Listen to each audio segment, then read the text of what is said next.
Hi viewers, welcome to Rajaselvi vlogs.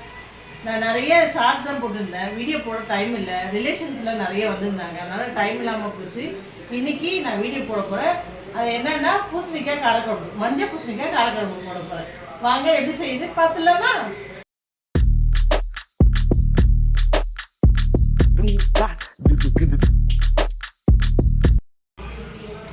பூசணிக்காய் காரக்குழம்புக்கு என்னென்ன ingredients பார்த்துலாமா? பூசணிக்காய், தக்காளி, வெங்காயம், புளி, கருவேப்பிலை, பூண்டு, மஞ்சள், மிளகாத்தூள்.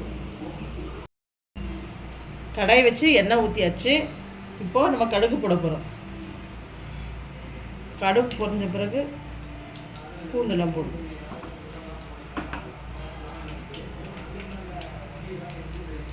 கடுகு பொரியுது. இப்போது நசுக்கி வச்சுருக்க பூண்டு, அப்புறம் கருவேப்பிலை,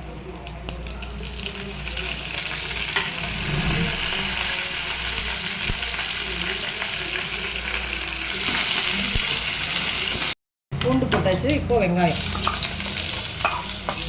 நல்லா வதங்கிடுச்சு.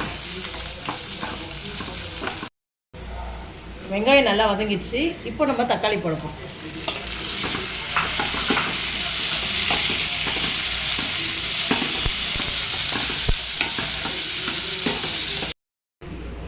தக்காளி நல்லா வதங்கிடுச்சு. இப்போது மஞ்சத்தூள், மிளகாத்தூள், இது எல்லாம் கலந்தது. வீட்டில் அரைக்கிறது மிளகாத்தூள். நீங்கள் பியூர் மிளகாத்தூள் யூஸ் பண்ணுறதுனால யூஸ் பண்ணிக்கலாம். இப்போ இதை நல்லா வதங்கிடுச்சு. இப்போது பூசணிக்காய்,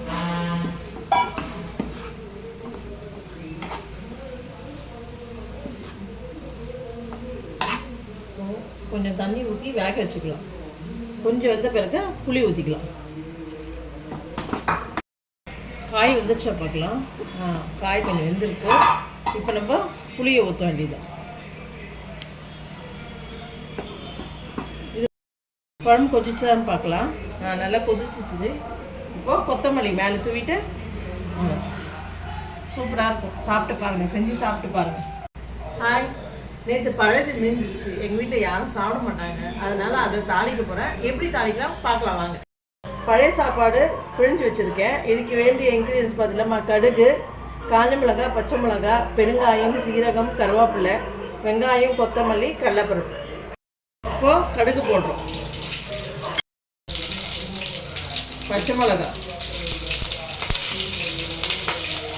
காஞ்ச மிளகாய், கருவேப்பிலை, பெருங்காயத்தூள் எல்லாத்தையும் ஒன்றா போட்டுருக்கோம்.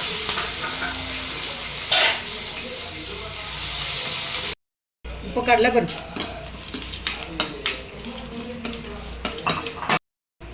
இப்போ எல்லாம் பொரிஞ்சிச்சு. இந்த இதில் வெங்காயம் போட்டு நல்லா வதங்கணும். சாப்பாடு உப்பு போட்டு தான் வடிப்பேன். இதை கொஞ்சம் உப்பு போட்டுக்கலாம். இது நல்லா வதங்கிடுச்சு. இப்போ சாப்பாடு கொட்டிக்கலாம்.